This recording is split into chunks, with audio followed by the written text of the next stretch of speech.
Welcome back. You're still watching Technoholik and the Android invasion continues. Last week we gave you a preview of the Samsung Galaxy Note, where Samsung is trying to find a middle ground between a tablet and a phone now with a 5.3-inch display. Siddhartha Sharma this time gets us a full review.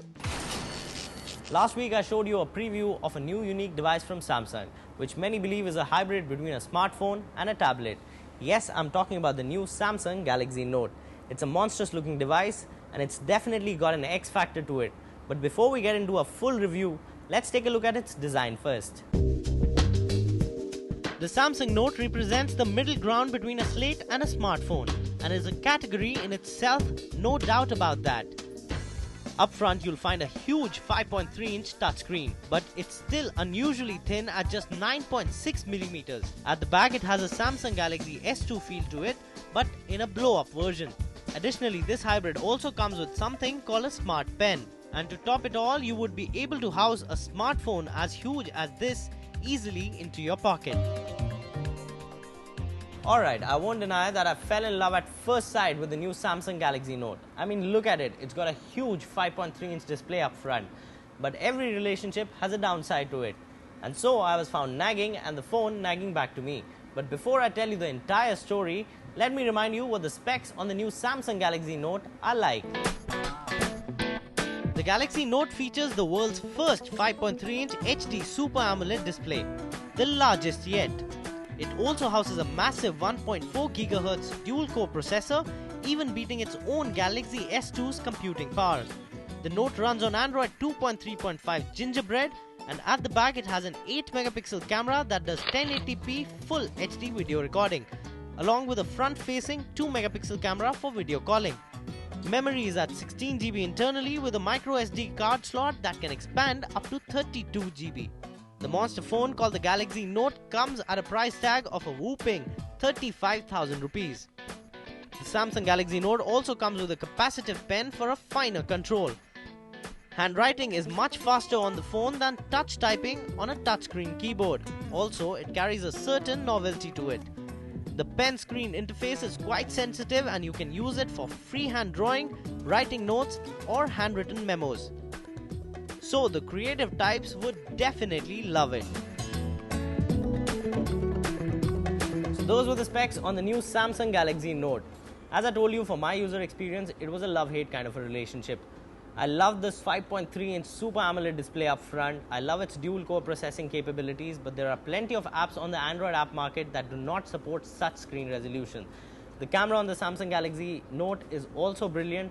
The smart pen functionality is also good, and mind you, the creative types would really love it. It also easily slips into your pocket, but it's like walking with an L-guard throughout a day, if you know what I mean. But it costs a bomb. It costs your pocket about 35,000 rupees. That's almost equivalent to a 10-gram gold brick. But it's not a 10-gram gold brick, it's not a tablet, it's not a smartphone.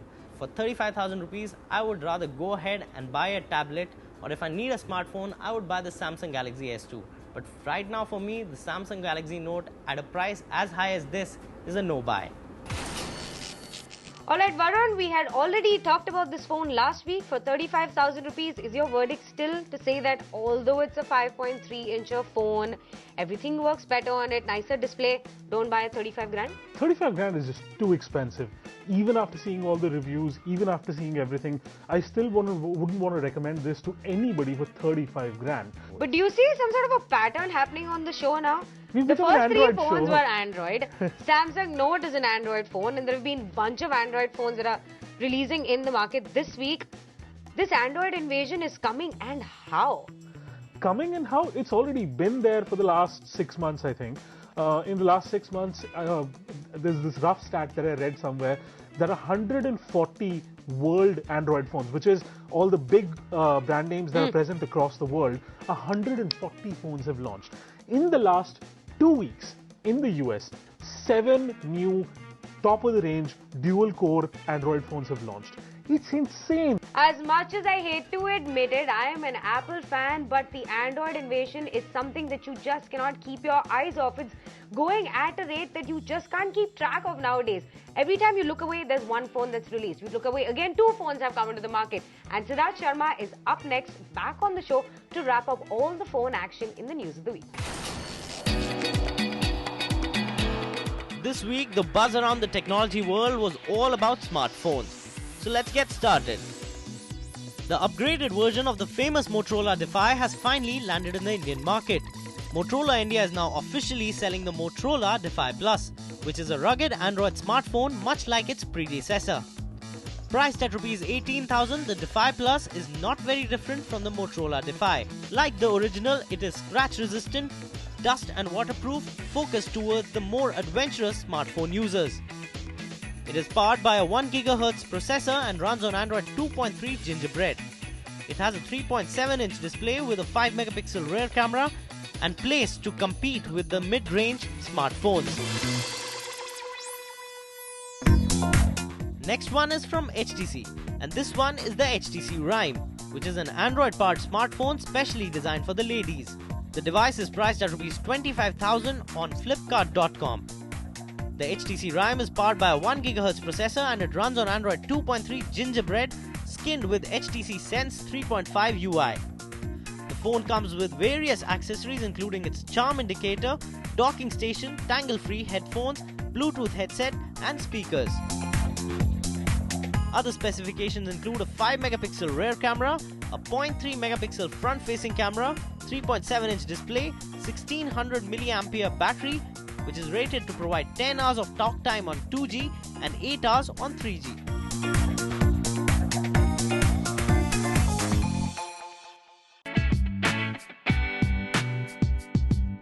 Third making news is Motorola again. A previously rumored Facebook-based smartphone from Motorola is finally official. This phone is called the Moto Key, and it's not very different from the HTC Chacha, as it helps users easily access Facebook and sports a physical QWERTY keypad as well. It has a dedicated Facebook button which would function similar to the one on the HTC Chacha. Additionally, it includes a 3 megapixel camera and a 2.4-inch display. Other specifications are yet unknown, but we will update you once we have more information on the same. The Motorola Moto Key is expected to hit the stores later this year.